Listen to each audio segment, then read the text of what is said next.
It's really exciting to walk on land that you know is permanently protected, but even more importantly, look at wildlife that you know has safe refuge, because that is so rare, particularly when we're talking about prairie wildlife.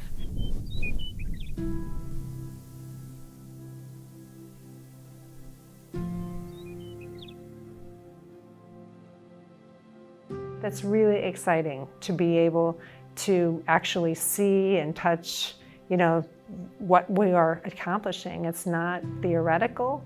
It's not something that can be reversed.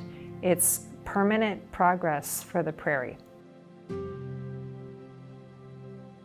Here in southeast Colorado, it's a biodiversity hotspot. Scientists from all over recognize that this is a very special place.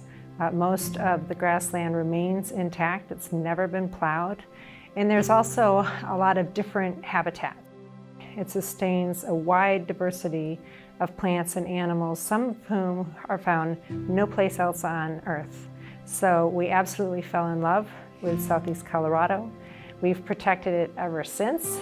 And as a result, you can actually see the outlines of this preserve on Google Earth.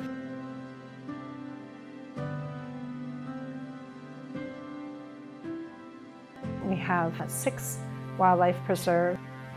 Altogether, our preserve network covers over 32,000 acres, all of it for the wild ones, for native animals and plants to have permanent sanctuary.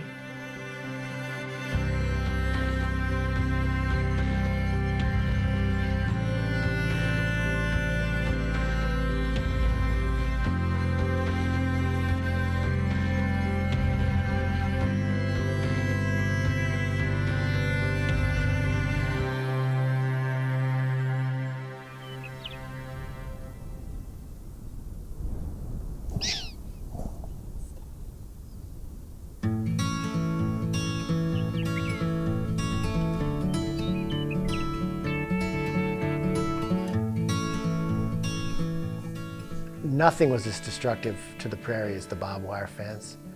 And fortunately, since we're working with bison, they move themselves and they don't need pastures, which lets me rip out miles of fencing, and nothing makes the prairie look better and more free, like a land-based ocean, than to get those rectangular grid patterns off the prairie and let the animals ebb and flow with the vegetation.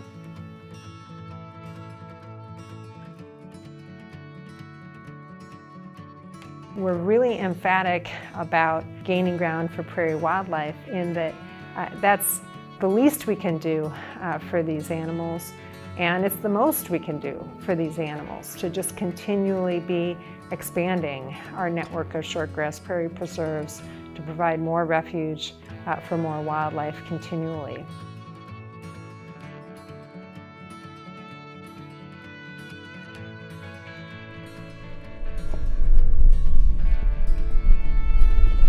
We are driving through the longhorn and donkey and horses pasture, so sort of all our domestic herd.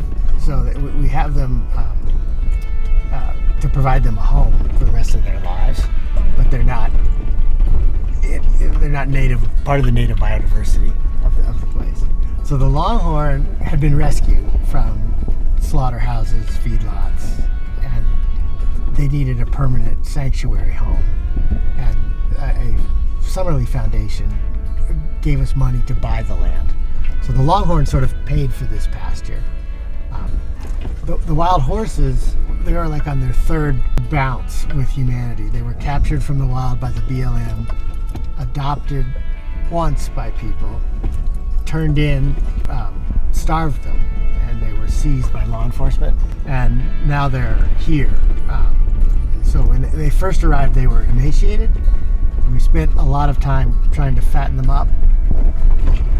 The basic organizational mission is to acquire land for prairie wildlife, and particularly the longhorn, providing the longhorn a home, helped us acquire the land for the wildlife. And the longhorn will eventually pass away, and the land will still be here.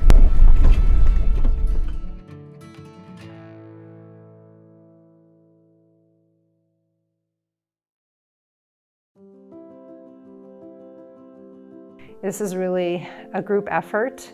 I look at it as a lot of people getting together and pooling our resources to do much more for prairie wildlife than any one of us could individually. And the fact that it is so tangible, we're talking about land that's about $400 an acre. So, if someone gives us a gift of $400, they're protecting basically a football field forever. And there's very few places in the United States that you can say that about.